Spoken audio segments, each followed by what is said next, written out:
Which state's famous Kurasani Imli recently received the geographical indication tag? ఇటీవల ఏ రాష్ట్రానికి చెందిన ప్రసిద్ధ కురసాని ఇమ్లి భౌగోళిక గుర్తింపును పొందింది అని అడుగుతున్నారు. సో రీసెంట్గా చాలా స్టేట్స్లో ఉన్న డిఫరెంట్ ప్రోడక్ట్స్కి ఈ జిఐ ట్యాగ్స్ రావడం జరుగుతుందన్నమాట. జిఐ ట్యాగ్ వచ్చింది ఒక ప్రోడక్ట్కి అంటే ఆ ప్రోడక్ట్ యొక్క వాల్యూ గ్లోబల్గా పెరుగుతుంది, దాని గురించి అందరికీ తెలుస్తుంది. ఆ ప్రోడక్ట్ని ఎవరైతే తయారు చేస్తున్నారో వాళ్ళకి మార్కెట్లో వాళ్ళు తయారు చేసే ప్రోడక్ట్స్కి మార్కెట్లో మంచి వాల్యూ ఉంటుంది. ఆ ప్రోడక్ట్స్ తయారు చేసే వాళ్ళకి కూడా మంచి లైవ్లీహుడ్ ఆపర్చునిటీస్ దొరుకుతాయి. సో అదేవిధంగా ఈ కురసాని ఇమ్లి ఏదైతే ఉందో ఈ కురసాని ఇమ్లి వచ్చేసి ఒక మెడిసినల్ ప్లాంట్ అని మనం చెప్పొచ్చు అనమాట. ఎందుకంటే ఈ కురసాని ఇమ్లి ఏదైతే ఉందో దీని నుంచి వచ్చే పల్ప్ కావచ్చు, జ్యూస్ కావచ్చు, ఆఖరికి ఆ చెట్టు బెరడు కూడా మెడిసినల్ వాల్యూస్ని కలిగి ఉంటుంది అనమాట. మెయిన్గా ఇది డయాబెటీస్ని ట్రీట్ చేయడంలో యూజ్ చేస్తారు. సో ఇంత ఇంపార్టెంట్ అయిన కురసాని ఇమ్లి మొక్క ఏదైతే ఉందో, ప్లాంట్ ఏదైతే ఉందో అది ఆ కురసాని ఇమ్లి ట్రీ ఏదైతే ఉందో అది ఏ పర్టికులర్ స్టేట్కి సంబంధించింది అంటున్నారు.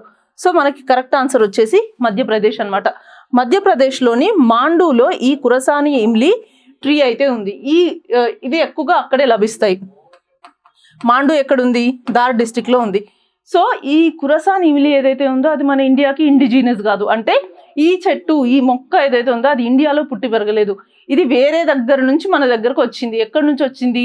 ఎప్పుడో 600 సంవత్సరాల క్రితం అరబ్ అండ్ ఆఫ్ఘన్ ట్రేడర్స్ ఎవరైతే ఉన్నారో వాళ్ళు ఈ కురసాని ఇమ్లిని మన ఇండియాకి ఇంట్రడ్యూస్ చేయడం జరిగిందనమాట. దీని ఒరిజినల్ నేమ్ ఏంటి?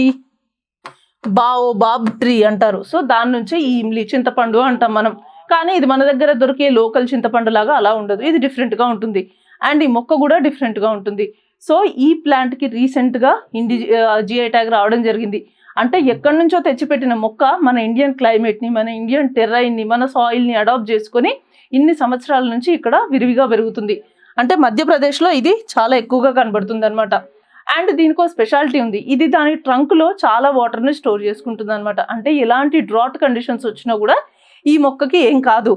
అండ్ ఈ ట్రీని అప్సైడ్ డౌన్ ట్రీ అని కూడా పిలుస్తారు. ఎందుకు అప్సైడ్ డౌన్ ట్రీ అని పిలుస్తారు దీన్ని అని అంటే, ఇక్కడ మీరు చూస్తున్నట్టయితే దీనికి ఆకులు చాలా తక్కువగా ఉంటాయి. అండ్ దీని బ్రాంచెస్ ఏవైతే ఉన్నాయో అవి రూట్స్ లాగా ఉంటాయి అనమాట. అంటే రూట్స్ ఇట్లా బయటకు వచ్చి చెట్టు ఇన్వర్టెడ్ అయి ఉన్నట్టు అది కనబడుతుంది అనమాట.